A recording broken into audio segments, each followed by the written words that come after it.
what ways does your media product use, develop, or challenge terms and conventions of real media products? Well, we did an indie music video, and one of the things that was sort of a convention that we challenged a little bit was the setting, because it's sort of a convention in indie videos to use the outdoors and to use the nature, and we used quite a lot of forests and trees, and we used that nature to reflect on the character and some of the lyrics, because one of the most important lyrics was Blue Skies Are Calling, so we definitely had to use blue skies as quite a predominant part of the video. And we used different effects also to show them in different ways to resemble the character's emotions at that time, so black and white when he was quite upset or angry or hasty, or bright piercing blue skies to show when he was really happy or in love. And also the rawness of the nature was reflected in how his characters were just, how he was acting on pure emotion, and that was very interesting and people picked up on it, so I think it was quite successful. Do you need to expand? I think I can move on to number 2. Yeah. Okay. Question number 2 is, how effective is the combination of your main product and ancillary texts? Well, for that, I mostly did the magazine ads, and we all kind of collaborated on the digipack, the final digipack. I feel like how it's been effective is the fact that they both represent and use imagery of nature, again, as a convention of an indie kind of indie genre that we used in this project. So a lot of the images that we pulled together, Hannah did the back panel, and it's kind of got a graphic like tree. So again, it's not using it in its realist form, but we kind of also try to make it as creative as possible, because also it is a digipack, so it has to appeal to a younger crowd. And then I think when you're talking about the back panel that I did, because it's abstract, it kind of resembles a heart. I think that was what he was going for, the heart and his broken heart. And I think we was just trying to get visually, yeah. I think for some of the other panels were like one that me and Marissa created. It was all different colours to kind of show the weird state of mind he was in, because it wasn't just completely normal. Yeah, it was quite abstract, because I sort of got sort of veins and arteries sort of from that, because the way it was branching out was quite interesting, so it sort of showed like his innards in a way, which sort of resembles the character of the singer. Yeah, and we do capture branches also in the music video as well, so the relationship between the promotional material and the actual final product of the music video both kind of benefit each other, because you can kind of tell who the artist is and what they're all about, based on that connection through nature. So that was the main inspiration for it. So even the album used multiple images of, photos that Hannah took of like mountains, rocks, seas, so those really helped as the front cover. And then the rest of the album uses that same tone and mood throughout as well. Contrasting colours as well. It's quite interesting to show a range of different variations, but still, keeping a colour scheme as well. Yeah, but still keeping it all relevant. So what do we learn from the audience feedback? I was gonna go. Well, we did a showcase, just to set it all off. Okay. We did a showcase, and we took surveys from everyone who was at the survey, and we also surveyed a few year 7s and 8s, I think. So we got a very, very broad spectrum of people, not just our target audience, but people who didn't actually listen or like indie videos, but still gave us positive feedback on it. I think maybe we can start off with some of the negatives and then go to the positives. So one of the main negatives that we had was that the main character had changed his appearance. He'd actually cut his hair, and it's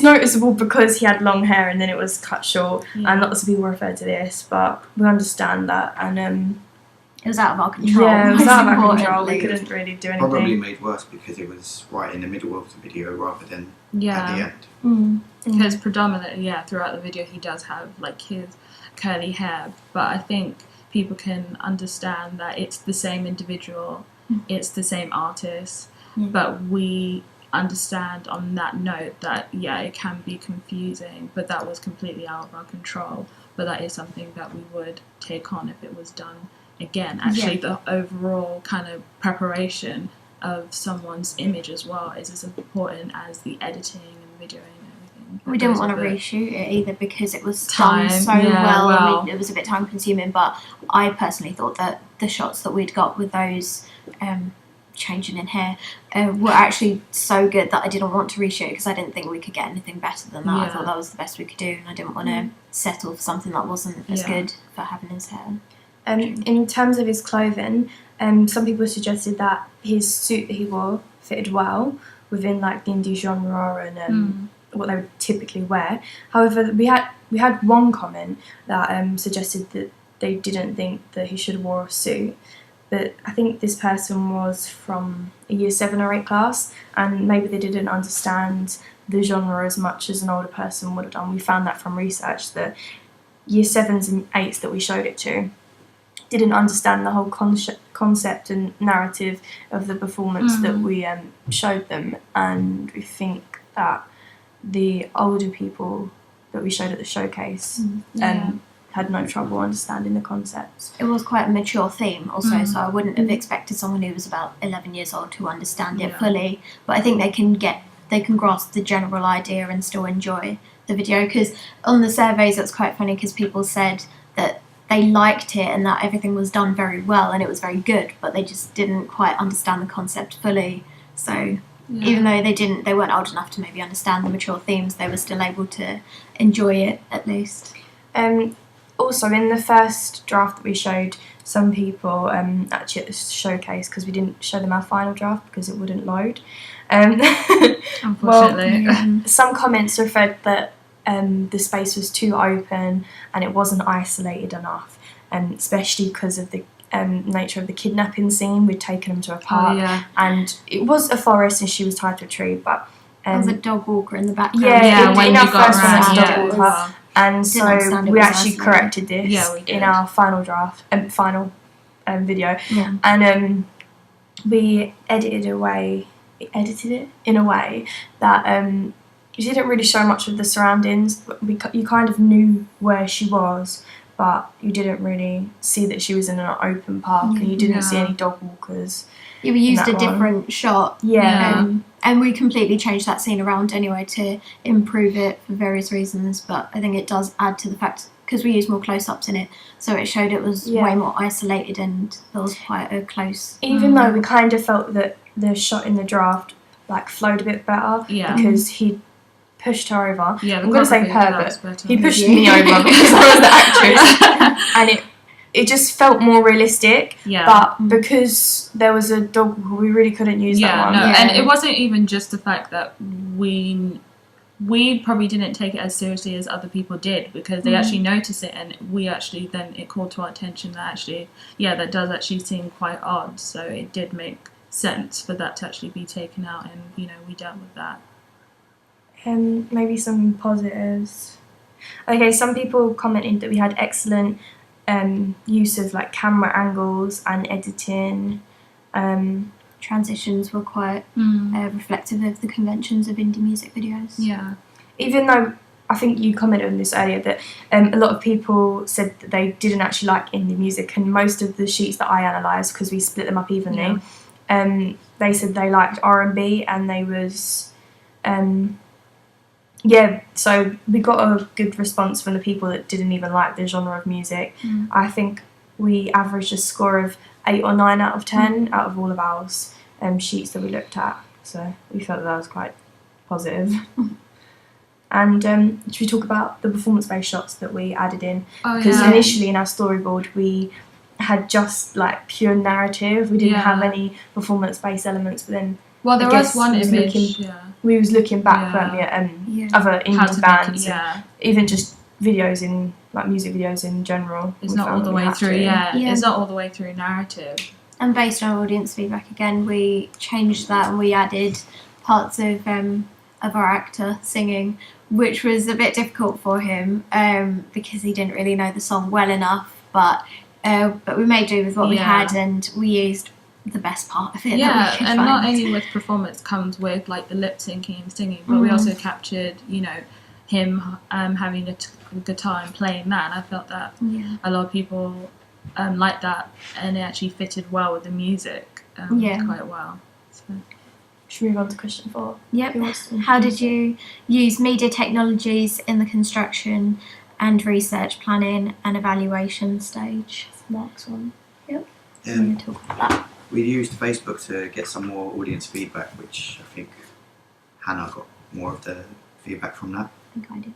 Oh, right. We I also got 0. uploaded our videos and the drafts of our videos to YouTube so other people could view and give feedback as well. We also used our blogs, obviously, to upload all our videos and all the kind of things that had relevance to our videos and editing. And we had used Final Cut Pro. Yeah, we used Final Cut Pro, which me and Hannah went on a course, sort of a crash course to learn about it. We had a day out at our local college, and we sort of became experts, I think I'd say, at the software. And then it was within a half term as well, so we sort of forgot everything, but we taught ourselves back, and it was so useful because we were able to use the top of the range software that professionals use. So it did give that very, very professional finish to it, and I think it very much helped with the end result. I think it looked a lot better than last year because we used iMovie, and using a obviously professional one looked a lot better. And we iMovie was is the quite only ones that really limited. knew how to use it. We learned trying to so tell everyone. much. We learned along the way as well. We learned the basics, we sort of remembered the basics, I should say, from the crash course, but we learned so much along the way just trying to remember stuff and add in things. We tried to add certain other effects like split screening, but it just didn't work didn't work for the video in particular, this one, but we used a range of different technologies, and I think it was very, very useful for the research and planning and also construction of the video. Yeah, and other technologies that we use were also Photoshop and Fireworks and even Word, which actually has quite the basic tools that Photoshop has when developing and producing all of the ancillary tasks, which is the digipack and the 2 magazine ads. Those came really, those are the programs that you really should use, especially Photoshop and Fireworks if you want to generate your own typography or assorting images or cropping. So with that is what you should really use when you're trying to build a promotional material. So that really helped. Able to get something really professional out of Word, which I didn't think possible, but it came back with brilliant effects and some amazing images. It was quite a cluster of media technologies for it. Yeah. Is there anything else to add? I sort of cut you off. No, that's pretty much it for me. Okay, well, yeah, that's everything. We have our video available to watch on YouTube and on all of our blogs, I think. So if you have any comments, please let us know. Thank you for listening.